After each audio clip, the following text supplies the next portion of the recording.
നമ്മുടെ മുഖ്യമന്ത്രി നിയമസഭയിൽ അദ്ദേഹത്തിനെതിരെ വന്ന ഒരു ആരോപണം താങ്കൾ രാജാവിനെ പോലെ പെരുമാറുന്നു എന്നാണ്. പ്രതിപക്ഷ നേതാവാണത് ഉന്നയിച്ചത്. അതിന് മറുപടിയായി പറഞ്ഞത് ഞാൻ ജനങ്ങളുടെ ദാസനാണ് എന്നാണ്. ശരിയായി അത് തന്നെയാണ് വേണ്ടത്.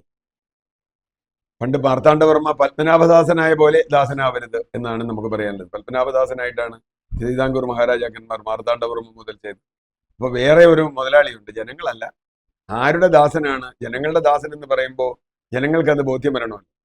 ജനങ്ങൾക്ക് അങ്ങനെ ഒരു ആക്സസ് ഉണ്ടോ?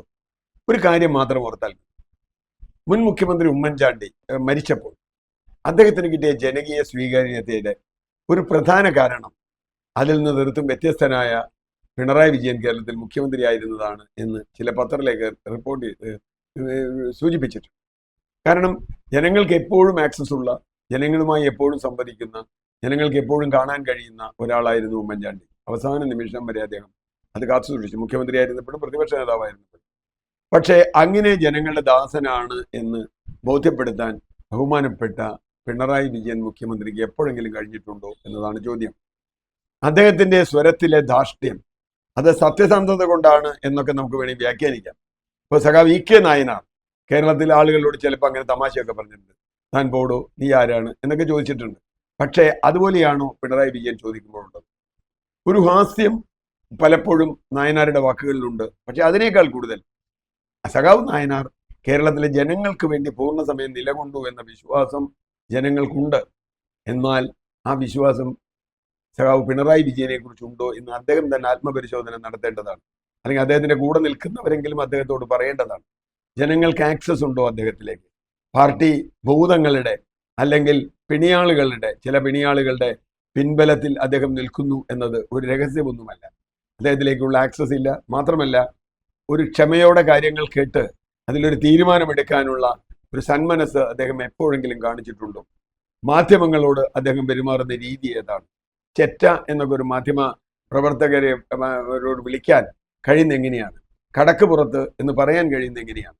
കാരണം മാധ്യമങ്ങളോട് പെരുമാറുന്നത് യഥാർത്ഥത്തിൽ മാധ്യമങ്ങളോടുള്ള ഭാഷയാണ് ജനങ്ങളോടുള്ള ഭാഷ എന്നാണ് ഞാൻ കരുതുന്നത്. ഇന്നത്തെ കാലത്ത് എല്ലാവർക്കും പോയി ചെല്ലാൻ പറ്റില്ല. അപ്പൊ മാധ്യമങ്ങളോട് നിങ്ങൾ എങ്ങനെ പെരുമാറുന്നു എന്നത് ജനങ്ങൾ സൂക്ഷ്മമായി വീക്ഷിച്ചുകൊണ്ടിരിക്കുകയാണ്. അത് ജനങ്ങളോടുള്ള ഭാഷയാണ്. മാധ്യമങ്ങൾ എതിരായിക്കോട്ടെ. കേരളത്തിലെ പല മുഖ്യമന്ത്രിമാർക്കെതിരെ മാധ്യമങ്ങൾ ശക്തമായിരുന്നിട്ടുണ്ട്. എനിക്ക് തോന്നുന്നത് പിണറായി വിജയനല്ല, കരുണാകരനെതിരെ മുഖ്യമന്ത്രി ആയിരുന്നപ്പോഴേ എത്ര ശക്തമായാണ് ഇവിടുത്തെ മാധ്യമങ്ങൾ, അദ്ദേഹത്തിന്റെ കുടുംബം, മക്കൾ, അങ്ങനെ നിരവധി കാര്യങ്ങൾ കരുണാകരനെതിരെ വന്നിട്ടുണ്ട്. എന്തെല്ലാം അഴിമതി ആരോപണങ്ങൾ, എന്തെല്ലാം കാര്യങ്ങൾ വന്നിട്ടുണ്ട്. ഒരിക്കൽ പോലും കരുണാകരൻ മാധ്യമങ്ങളെ കുറ്റം പറഞ്ഞിട്ടില്ല. അത് ഞാൻ പറഞ്ഞത് നായനാരും അങ്ങനെ പറഞ്ഞിട്ടില്ല. നീയൊക്കെ എഴുതുന്നത് എനിക്കറിയാടാ, നീ മനോരമയല്ലേ എന്നൊക്കെ ചോദിച്ച് ഞാനും കേട്ടിട്ടുണ്ട്. പക്ഷേ അതൊക്കെ പറയുമ്പോഴും ഒരു തരം ബന്ധം മാധ്യമങ്ങളുമായി അദ്ദേഹം നിലനിർത്തി. ചിലപ്പോൾ അദ്ദേഹം പറയും ഞാനും ഒരു എഡിറ്ററായിരുന്നടാ. അപ്പൊ അതൊക്കെ ഉണ്ടാവും. പക്ഷേ ഒരിക്കലും ഒരു വിരുദ്ധ മനോഭാവം മാധ്യമങ്ങളോട് ഉണ്ടായിട്ടില്ല, ജനങ്ങളോട് ഉണ്ടായിട്ടില്ല. ആ ഭാഷയിലില്ല. ഇപ്പൊ ശരീരഭാഷ എല്ലാവർക്കും ഒരുപോലെ ആയിക്കൊള്ളണമെന്നില്ല. ഇപ്പോൾ വി എസിന്റെ ശരീരഭാഷ മുമ്പ് ആളുകൾക്ക് ഇഷ്ടമല്ലായിരുന്നു. എനിക്കറിയാം, ഒരു 90കളിലും 2000ത്തിന്റെ തുടക്കത്തിലൊക്കെ വി എസിന്റെ ശരീരഭാഷയെ കുറിച്ച് ആളുകൾക്ക് പുച്ഛമായിരുന്നു, പ്രത്യേകിച്ചും സ്ത്രീകൾക്ക്. പക്ഷെ 2001 മുതൽ 2006 വരെയുള്ള പ്രതിപക്ഷ നേതാവിന്റെ കാലത്ത് വി എസ് വലിയ ജനപ്രിയനായി. സ്ത്രീകൾ വി എസിന്റെ പ്രസംഗം കേൾക്കാൻ കാത്തുന്നു. അപ്പോൾ അതെന്തുകൊണ്ടാണ്? ശരീരഭാഷ മാത്രമല്ല, അദ്ദേഹത്തിന്റെ ശരീരഭാഷയിൽ ഒരു മാറ്റം ഉണ്ടായില്ല. അദ്ദേഹം എടുത്ത നിലപാടുകളിലുള്ള മാറ്റമാണ് പ്രധാനം.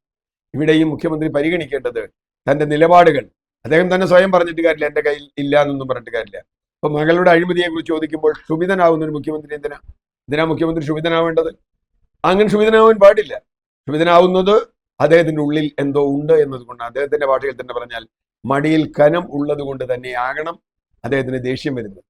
അങ്ങനെ ദേഷ്യം വരുന്നത് ജനാധിപത്യത്തിലില്ല. അത് രാജാവിന് ദേഷ്യം വരൂ. യഥാർത്ഥത്തിൽ ജനാധിപത്യ ഭരണാധികാരിക്ക് അങ്ങനെ ദേഷ്യം വരില്ല. അങ്ങനെ വന്നാൽ അസംബ്ലിയിലൊക്കെ അദ്ദേഹത്തിന്റെ പെരുമാറ്റം, പുറത്തുള്ള പെരുമാറ്റം, പലപ്പോഴും ചോദ്യങ്ങൾക്ക് മറുപടി പറയാതിരിക്കുക, ഇതൊക്കെ ഒരു ജനങ്ങളുടെ ദാസന്റെ ലക്ഷണമാണ് എന്ന് എനിക്ക് തോന്നുന്നില്ല. ജനങ്ങളുടെ ദാസനാവണമെങ്കിൽ അദ്ദേഹം മാറണം. ഒരു മനുഷ്യന് വെറുതെ മാറാൻ പറ്റില്ല. അദ്ദേഹത്തിന് നിലപാടുകളിലാണ് മാറ്റം വേണ്ടത്, ശൈലിയിലല്ല.